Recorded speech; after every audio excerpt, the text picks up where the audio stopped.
Hablando de la evolución de los virus, me gustaría que hablásemos un poquito del que nos ha traído aquí, que es el coronavirus, porque, como decía antes, nosotros planteamos el proyecto de investigación cuando no había variantes. Esto, lo de las variantes... Ni letras griegas. Ni letras griegas. Estábamos en una época en la que lo único que queríamos era saber de dónde nos llegaba el virus y por dónde se iba transmitiendo.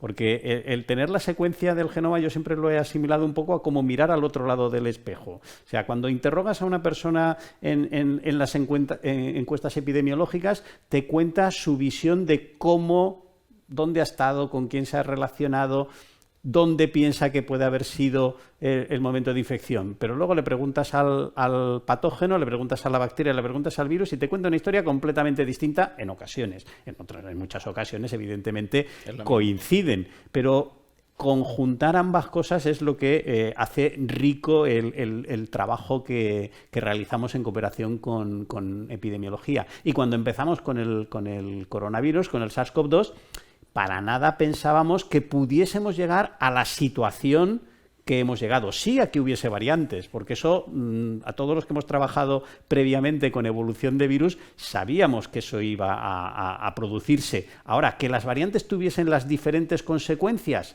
que hemos ido viendo, pues eso ya es más difícil. Sí, no. Bueno, probablemente porque... O sea, probablemente sí que pensábamos que iba a pasar. Lo que no pensábamos es que lo íbamos a conocer tan rápido. Porque en realidad... Todo esto lo hemos visto en otros virus, pero lo hemos leído en los libros de texto, como quien dice, ¿no? Por primera vez tenemos este vértigo de que podemos evaluar qué hace una variante casi en tiempo real. Bueno, podemos... Sin casi. Sin casi en tiempo real, ¿no? Aparece Omicron y en un mes ya sabemos que si es más severa, que si se transmite más, se transmite menos, aunque no sean los datos definitivos, pero ya tenemos una idea. Eso era imposible antes. Sí. Entonces, realmente esa es una diferencia muy grande con respecto a epidemias anteriores. Por eso decía yo lo de las epidemias del siglo XXI, porque realmente tenemos una herramienta que hasta ahora no ha estado disponible. Sí, de hecho, la capacidad de trabajar con el coronavirus no tiene precedentes en la historia de la ciencia o de la medicina, pero la capacidad para hacerlo sí que tiene precedentes. Sí. Y los precedentes son muy, muy, muy claros. Tenemos unos brotes de virus Ebola, a mitad de la década pasada, en los cuales se prepara toda una metodología de trabajo que se lleva a las zonas donde se están produciendo las infecciones. Se llevan a Congo, se llevan al centro de África y se aplican en condiciones extremadamente difíciles. Esas condiciones extremadamente difíciles para analizar in situ la pandemia o la epidemia de Ebola, intentar controlar la difusión que tuvo el virus, son exactamente las mismas, digámoslo así, acomodadas al coronavirus que se están utilizando todavía en la actualidad. Pero es que para llegar a eso, previamente habíamos estado viendo otras pandemias y, por ejemplo, yo recuerdo venir a estas instalaciones del Colegio de Médicos de Valencia para hablar de la pandemia de gripe de 2009. Entonces hablábamos de epidemiología 2.0, porque ya se empezó a trabajar la pandemia de gripe con secuenciación. Lo que pasa es que no tan masiva como ahora. Se pudo ver qué características tenía el virus en cuanto a su origen. Se pudo controlar gracias a otra serie de medidas y en ese momento, que si no recordáis mal, tuvimos una gran alerta mundial. De hecho es la otra ocasión en la que recientemente la OMS declaró una alerta mundial por una infección, pues estaba todo, digámoslo así, preparado para que cuando llegase el patógeno X, del cual se empezó a hablar unos años más tarde, pues se pudiese dar una respuesta. No se anticipó lo suficiente y los países que se pensaban que estaban mejor preparados para hacer frente a esa nueva pandemia, pues se ha demostrado que no lo estaban tanto. Inglaterra está muy preparada para hacer frente a ese nivel a cualquier patógeno. Yo creo que a partir de ahora prácticamente la totalidad de los países del mundo tienen esas condiciones y de hecho hay grupos de trabajo a varios niveles, pero entre ellos la OMS, que sería el más destacado, de preparación ante nuevas pandemias. No podemos predecir dónde se va a producir, pero sabemos que vamos a tener nuevos brotes potencialmente pandémicos, nuevos brotes puede ser un coronavirus, pero puede ser otros muchos virus de transmisión o incluso bacterias. Sabemos que tenemos una pandemia de resistencias a antibióticos. Esa tiene grandes dificultades en su control y la vigilancia genómica nos ayuda tremendamente a controlarla. Con una característica muy importante, que es ¿por qué somos capaces de decir en un mes que esta variante es más severa o no severa? No somos capaces todos. Esto es lo primero. Son capaces algunos países que son los que nos han estado ayudando a contarnos nuestra epidemia, como es el Reino Unido, ¿no? O incluso Sudáfrica, que la hemos mirado un poco por encima del hombro, pero al final lo que nos decía Sudáfrica resulta que no iba muy desencaminado, ¿no? ¿Por qué? Porque han montado un sistema donde se integra la información de las variantes, donde se integra la información clínica, epidemiológica, de seguimiento de contactos, etcétera, etcétera. Entonces ellos pueden medir que la transmisibilidad de una variante, su impacto clínico, etcétera, etcétera. Y es a ese sistema al que tenemos que ir. Porque si no, por mucho que nosotros detectemos, podremos decir, sí, esta variante está al 10%, al 20%, pero seguiremos dependiendo de otros para que nos cuenten qué nos está pasando. Y algún día igual nos pasa a nosotros y a esos otros les da igual porque no les afecta. Y entonces, ese día sí tenemos que estar preparados. Sí.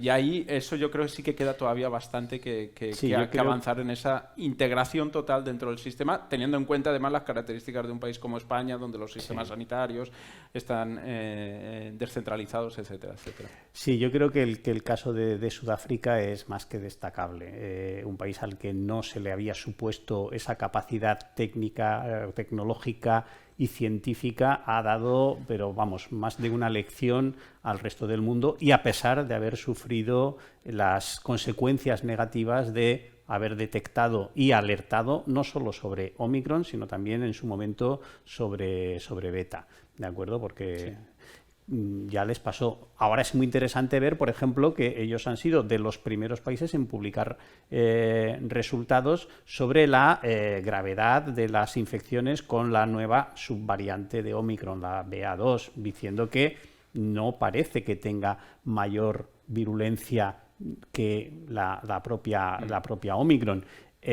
Sus características son claramente diferentes de las nuestras, pero desde el punto de vista de salud pública es que son mucho más difíciles de controlar. Ellos han sufrido y todavía sufren una gravísima epidemia de VIH, con millones de personas afectadas en el país, en las cuales la infección con el coronavirus permite la evolución de nuevas variantes que ocasionalmente, ya hemos visto al menos 2 ocasiones, pero nadie nos garantiza que no pueda ocurrir alguna más, pues pasan a cadenas de transmisión que en pocas semanas dan lugar a variantes que se extienden por todo el mundo. Esto es algo que yo creo que a todos nos ha sorprendido, la capacidad que tiene este virus de extenderse, no solo la infección por todo el mundo rápidamente, sino incluso cada nueva variante. Es que estamos viendo reemplazamiento de variantes en cuestión de semanas, a escala mundial. Cuando había un momento, por ejemplo, en septiembre, ¿no?, que decías, bueno, todo es Delta. Y si evoluciona algo, evolucionará a partir de Delta, porque todo es Delta. Pues de repente te aparece Omicron que te sustituye, lo cual ya te dice lo que pasa siempre, que es que la evolución es impredecible. La evolución de un patógeno es impredecible. Entonces, porque la gran pregunta, por supuesto, es, ¿van a surgir más variantes y nos van a poner en problemas? Quiero decir, Omicron nos ha puesto en problemas, pero Omicron, desde el punto de vista de gravedad de la infección, las vacunas han aguantado muy bien. Evidentemente, lo que sería realmente un paso atrás sería una variante que no solo se salte esta barrera de estar vacunado, sino que además sí que genere infecciones graves. Eso sí sería un paso hacia atrás, ¿no? Sí, a ver, en la predictibilidad de la evolución hay mucho escrito y poco concluido. ¿Por qué? Porque es que es predecible si conocemos todos los factores que van a intervenir, pero es que estos factores son prácticamente innumerables. Si atendemos solamente a la infección por coronavirus, pues centrándonos de entrada, lo vamos a hacer pensando en lo que nos puede afectar a nosotros como país, pero eso ya es un primer punto de partida erróneo, porque a nosotros nos afectará en función de lo que pasa en cualquier lugar del mundo, 2 semanas, 3 semanas, un mes antes. Sí. Eso para empezar. Nosotros podemos tener muy bien controlada nuestra situación, pero o cerramos el país herméticamente, y cuando digo herméticamente es herméticamente, o inevitablemente vamos a estar expuestos a lo que sucede en cualquier otro punto del planeta. Esto es una cuestión que ahora yo creo que ha quedado muy clara. Las medidas que se han adoptado por todos los gobiernos de intentar cerrar los países hemos visto que no son efectivas, salvo algunas excepciones, y esas excepciones en la mayoría de los casos no se corresponden con lo que nosotros aceptaríamos en una sociedad democrática, porque también hay que tener presente... Como mucho probablemente lo que consiguen es un poco de retraso, ¿no? Claro. Que te da un poco de tiempo para prepararte, pero no es una solución porque al final todas son porosas. Y de hecho estamos viendo como países que han tenido una estrategia de COVID-0 ahora están con más problemas porque no han tenido esa generación de inmunidad por parte de la población infectada levemente o asintomáticamente en el caso del coronavirus. ¿Qué nos deparará en el futuro el coronavirus? Yo creo que seguiremos teniendo variantes. ¿Por qué? Pues porque tenemos un gravísimo problema, y es que la vacunación no es inmunidad permanente, no produce una inmunidad permanente y no produce un corte de la transmisión del virus. Esto ya está claro. Cuando oímos que es que la vacuna no protege frente a la transmisión, efectivamente, la vacuna no está diseñada. Las vacunas actuales aprobadas y que se están administrando no están preparadas ni diseñadas para cortar la transmisión. Están enfocadas a evitar la infección grave, la que nos puede colapsar los sistemas sanitarios. Y en eso la situación ha cambiado drásticamente en un año en el que hemos conseguido pautas de vacunación o cumplimiento de vacunaciones tan elevados como el que tenemos en España, pero también en prácticamente la totalidad de países con desarrollo económico. Mientras haya países en los que el virus pueda evolucionar bajo el radar de nuestro control, el riesgo de que se produzcan infecciones con nuevas variantes es grande. Ahora, que esas variantes puedan hacer menos eficaces las vacunas, pues es un riesgo. El problema es que es un riesgo que no podemos siquiera cuantificar. Nosotros podemos decir, una vacuna produce una cierta inmunidad derivada de la serie de epítopos que están presentes en la cepa vacunal, son varios, y cuáles han tenido que mutar o cuáles han podido mutar en la nueva variante para que no sean reconocidas por los anticuerpos y por el sistema celular que los desarrolla. Pues no lo sabemos. El problema es que hemos encontrado variantes que han acumulado decenas de mutaciones, muchas de ellas justamente en la proteína clave para el desarrollo de las vacunas, porque seguimos vacunando con la espícula, con la proteína de la espícula. Entonces, el pedir esta capacidad de previsión es un poco pedir peras al olmo. No podemos hacer esa predicción, pero como no podemos hacer la predicción, lo que tenemos que hacer es estar alerta, vigilar, para detectar cuanto antes estas nuevas amenazas. Correcto, es un poco como el tiempo, ¿no?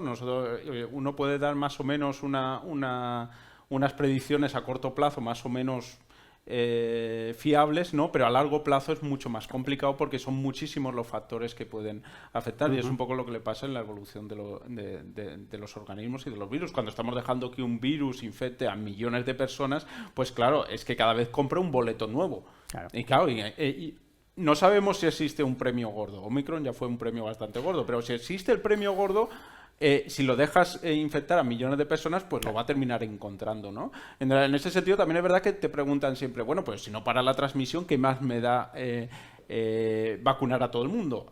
Más allá de que evidentemente individualmente sí que vas a evitar muchas muertes, pero si no vas a parar la transmisión va a seguir habiendo infecciones. Pero hay una cosa muy importante, por ejemplo, si los VIHs son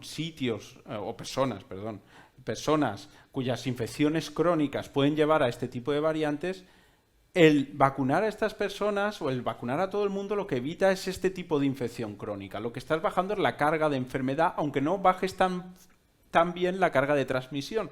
Y esto lo que hace es reducir mucho que estas personas puedan después, desgraciadamente, tener este tipo de infecciones crónicas y desarrollar este tipo de variantes que no todas, evidentemente habrá habido muchísimas que se han generado, o incluso las que se han generado en el tiempo incorrecto. Hay que darse cuenta que beta ya escapaba un poco del sistema tenía... inmune, de los anticuerpos sobre todo, no de la inmunidad celular, pero no apareció en el momento correcto. Sí.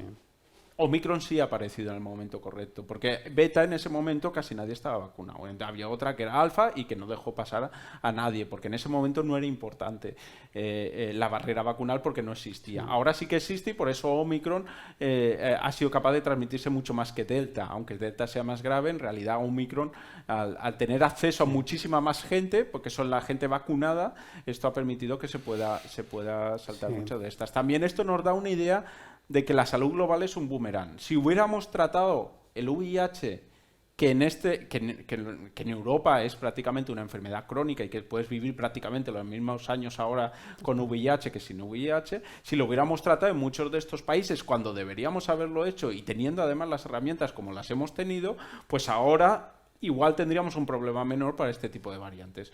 Pero no lo hicimos. Y al final el riesgo cero no existe, pero evidentemente la prevención sí que existe y la vigilancia sí que existe, ¿no? Y esto sí que yo creo que debemos tenerlo en marcha. Yo creo que dada la incertidumbre con la que podemos afrontar la aparición de nuevas variantes, lo que también tenemos que tener muy claro es que las medidas que se pueden adoptar no necesariamente tienen que depender de la variante que está presente. Hay algunas que sí, las medidas de vacunación, podríamos ir actualizando las vacunas, pero ya nos podemos plantear las dificultades que tiene actualizar cada vez que aparezca una nueva variante de preocupación o una variante relevante, el revacunar a una fracción muy importante de la población. ¿Con qué? Sí, no. Porque encima con todos estos reemplazos cada mes, claro, realmente qué es lo eso, importante que quieren vender, ¿no? ¿Qué reemplazamos? Y cuando queremos tener preparada la vacuna para Delta, resulta que ha aparecido Omicron y entonces hay que replantear. Bueno, la regulación de la administración de nuevos tipos vacunales es otro tema en el cual por lo menos yo soy muy desconocedor, pero todos los que me dicen es que eso puede tardar meses, no es inmediato. Al ritmo que se produce en la aparición de nuevas variantes, cuando queramos revacunar, ya ha pasado la variante para la cual hemos autorizado la nueva vacuna. Tendríamos que plantearnos también el cómo regular de forma efectiva y eficaz, porque claro, el riesgo cero, como sabemos, el riesgo cero no existe, y intentar que una población tan amplia como la que puede ser prácticamente todo el mundo asuma sin riesgo en absoluto los efectos de una nueva vacuna, pues yo creo que tendremos que sopesar muchas cosas. Sí. Por otra parte, también yo creo que vale la pena traer a colación las otras medidas que no dependen de acciones farmacológicas. Empezamos con unas ideas sobre cómo se transmite el virus que nos han llevado a plantear todos unos sistemas de desinfección de superficies, de eliminar el contacto con manos, pies, vamos, lo de los zapatos y el suelo cosa, también fue, yo creo que de las cosas más destacables. Todo tipo prácticamente cualquier tipo de contacto, a darnos cuenta de que, bueno, es un virus que se transmite por vía aérea, es un virus que infecta por las mucosas de las vías respiratorias superiores, y que el uso de mascarillas parece que, bueno, pues nos costó y todavía renegamos porque es realmente incómodo, pero es una de las barreras más efectivas con las que hemos dispuesto. Pero igual que hemos dispuesto de las mascarillas, hay otras actuaciones que también disminuyen tremendamente la capacidad de infección del virus y que no se están implementando de la misma manera. Me estoy refiriendo en este caso a la ventilación y el aireamiento de los espacios cerrados. La calidad del aire, en definitiva. Yo creo que así como la epidemia de cólera que da lugar a el cambio en la concepción urbanística de las ciudades, cuando se dan cuenta de que es que hay que separar por completo las vías de conducción de aguas limpias y de aguas sucias, cosa que hasta finales del siglo XIX nadie se lo había planteado, y esto lleva a un cambio urbanístico tremendo. De esto podemos sacar para los años venideros la noción de que el aire es un elemento esencial para nuestra salud y que debemos garantizar su calidad tanto en el exterior, que no tiene demasiado problema, como en el interior de los edificios. Por muy difícil que se nos haga mantener las temperaturas óptimas que nos hacen la vida más cómoda. Bueno, y en el exterior también, ¿eh? Quiero decir, porque ya no tanto eso, pero ya ligando con el cambio climático, etcétera, y toda la polución, todo este tipo de cosas pues, generan muchísimas enfermedades, muchísima morbididad. Y la realidad es que al final, dentro de un siglo, probablemente alguien nos mire y nos diga, de la misma manera que nosotros miramos las aguas en nuestras ciudades de hace un siglo y decimos cómo podían vivir en estas condiciones, alguien probablemente en un siglo dirá cómo podían respirar en estas condiciones, ¿no? Sí, sí, sí. Y eso tiene que ver todo, pues, y evidentemente para las enfermedades respiratorias es un problema. Claro, eso sí, podemos plantear la analogía de qué es lo que ha sucedido en nuestra sociedad en años muy próximos, con el cambio de actitud frente al humo del tabaco en los interiores y ahora ya también en los exteriores. Es un agente agresivo, es un agente que puede conducir por su ingestión respiratoria continuada a diversas patologías, pero es que ya no es solamente cuestión de enfermedad, es cuestión de salud, es cuestión de no hay por qué respirar un aire que no tenga la mayor calidad posible. Y si hemos sido yo creo que tan rápidos en aceptar estas limitaciones a la libertad individual de fumar donde yo quería, también debemos aceptar los inconveniencias que se derivan de decir, no, es que en un espacio en el que hay personas reunidas con diverso origen, se tiene que mantener la ventilación y el intercambio de aire a unos niveles que hoy nos parecen todavía impensables, que solamente nos los imaginamos abriendo las ventanillas, pero es que hay muchos otros sistemas para hacerlo. Los sistemas de prácticamente todos los edificios. Claro, que existen, o sea, cuando se comenta cuál ha sido, cuál es uno de los grandes éxitos del control de la pandemia en nuestro país, sobre todo el curso pasado en los colegios, en las escuelas, es justamente las instrucciones de ventilar y mantener ventilado, a pesar de el frío que se puede pasar durante los meses que son fríos. El tener que suministrar poco más o menos que mantas a los niños para que pudiesen aguantar en clase. Pero es que hubo muy pocas infecciones en ese entorno. En la realidad, el entorno educativo fue el gran ejemplo de que realmente la prevención son múltiples barreras que tú pones. Evidentemente la vacunación es una de las mejores que tenemos, pero no ninguna es perfecta. O pones varias o si no, no vas a poder parar la transmisión, ¿no? Por ejemplo. Entonces, y realmente el entorno educativo, que cuando no había ni vacunas, fíjate que casi hemos tenido más problemas en el entorno educativo cuando ha habido vacunas que cuando no las ha habido. ¿Por qué? Porque teníamos otras medidas que se aplicaban además muy a rajatabla y que además los niños y niñas, ellos mismos participaron de ese éxito. O sea, no fue una imposición, pero a la vez ellos mismos participaron de ello. Y esas medidas, el ponerlas todas juntas, ¿no? Y la ventilación es una clarísima, el tener mascarillas, el tener los subgrupos burbujas que limita el número de contactos, etcétera, etcétera. Evidentemente era poner patas abajo el sistema educativo, porque claro, no está acostumbrado a este tipo de esto, pero demostró que realmente la prevención contra el coronavirus es posible. Antes estábamos comentando lo del efecto de nuevas variantes más transmisibles y cómo Omicron ha desplazado a Delta y bueno, todas las alertas que se han despertado y todavía están en marcha por la expansión de Omicron y de alguna de sus subvariantes.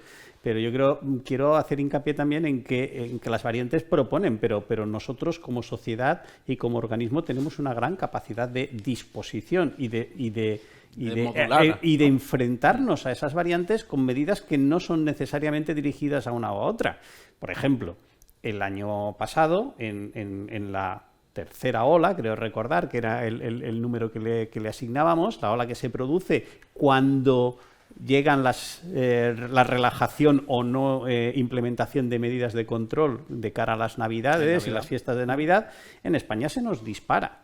Y es prácticamente coincidente con el inicio de la expansión de la variante alfa en el sur de Inglaterra y luego ya posteriormente en toda España. Bueno, pues en España cuando pasado Reyes se toman medidas serias para controlar la pandemia, todavía apenas hay casos de alfa. Claro. Y alfa aumenta en frecuencia, pero el número absoluto de casos de infección por el coronavirus se está desplomando. Claro. Y algo parecido ha pasado ahora con Omicron y Delta. La sexta ola con la que todavía estamos viendo las etapas, esperemos ya que finales, no empieza con Omicron, empieza con Delta. Sí. Y Omicron reemplaza a Delta cuando hemos alcanzado el pico. Omicron no ha cambiado la dinámica prácticamente de la infección en España y en otros países. Alfa justo es un muy buen ejemplo, porque Alfa empeora la ola del Reino Unido.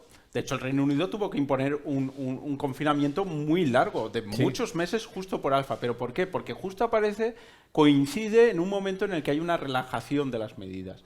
Entonces, lo que hacen las variantes, sobre todo, es empeorar. Hacen que sea más difícil tu ola, ¿no? Pero no es que generen la ola, es que la hacen más difícil. ¿Por qué? Porque al fin y al cabo, si se te transmiten más, pues el número de casos secundarios cada vez es más difícil reducirlo. Aquí en España fue justo lo contrario.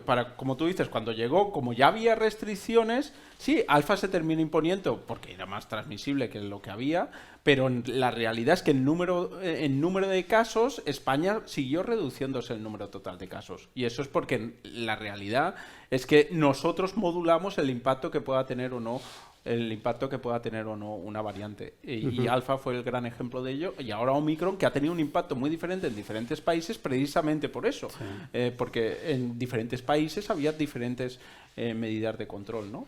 Sí, yo creo que esta es una de las lecciones que podemos extraer para el futuro inmediato. No sabemos qué es lo que nos va a deparar, pero sí sabemos que hay toda una serie de medidas que, adoptadas a tiempo, reducen tremendamente la capacidad y el impacto que pueden tener estas nuevas variantes. Con la nota optimista, para que no parezca que esto no acaba nunca, que si nos damos cuenta hemos tenido muchas variantes, pero la inmunidad celular que nos ha generado las vacunas han aguantado a todas esas variantes. Sí. Da igual si era Omicron, si era Delta o fuera la que fuera. La inmunidad celular que las vacunas nos han generado han mantenido esas variantes. O sea que todavía no tenemos variantes que realmente hayan evadido el sistema inmune desde el punto de vista de gravedad de la infección. Sí, la gran pena es que no hemos conseguido todavía cortar la transmisión y nuestro sistema de control y vigilancia depende del diagnóstico, y eso es lo que nos ha llevado en esta última etapa al colapso, sobre todo de la atención primaria, y es algo que, aunque ya se cae fuera de nuestro ámbito de investigación y de trabajo habitual, yo creo que sí que nos tenemos que plantear. Es decir, no es sostenible el diagnosticar de la manera que lo estamos haciendo, pero tampoco es cuestión de eliminar el diagnóstico. No podemos eliminar, porque entonces perdemos capacidad de conocer qué es lo que está sucediendo. No podemos tratar la infección, la COVID, como un resfriado, ni siquiera como una gripe. No, es mucho más serio que eso, y hay que plantearse un cambio en la vigilancia, pero una vigilancia que sea específica para las circunstancias del coronavirus, que no es exactamente la de la gripe, aunque hay algunas cosas que yo creo que se pueden aprovechar mucho, ¿no? Y es encontrar la manera de tener lo que tú dices, ¿no? Este balance entre no podemos diagnosticar todo esto porque es que colapsamos el sistema, al igual que no podemos estar cada 4 meses poniendo dosis nuevas de vacuna, tampoco podemos estar diagnosticando todos los casos, porque ya hemos visto que con Omicron ha sido desbordante, ¿no? Hay que encontrar la manera en la que adaptar el sistema de vigilancia a las nuevas circunstancias, que mucha de nuestra población está protegida en realidad. Está vacunada o incluso vacunada y además con Omicron, con lo cual ya tenemos revacunada. Incluso yo tengo en mi laboratorio personas que igual lo han pasado 2 veces ya. Entonces realmente están muy protegidas, a no ser que sean personas en riesgo, personas mayores, ¿no? Entonces hay que cambiarlo. Este año toca ya. Pero son buenas noticias, quiero decir, este año nos toca ya por fin cambiar la manera en la que controlamos el coronavirus o lo vigilamos. Esperemos que no sea solamente un cambio en la manera de controlarlo, sino también un cambio en el comportamiento del coronavirus y que podamos volver a lo que no se ha haga llamado... falta volver atrás, ¿no? Exactamente, que podamos volver a nuestra antigua normalidad en el tratamiento de esta y de otras infecciones. Bueno, esperamos que esto os haya servido de interés y de estímulo para el futuro de muchos de los que estáis viendo y que os haya resultado pues interesante e informativo. Muchas gracias. Pues nada, muchas gracias.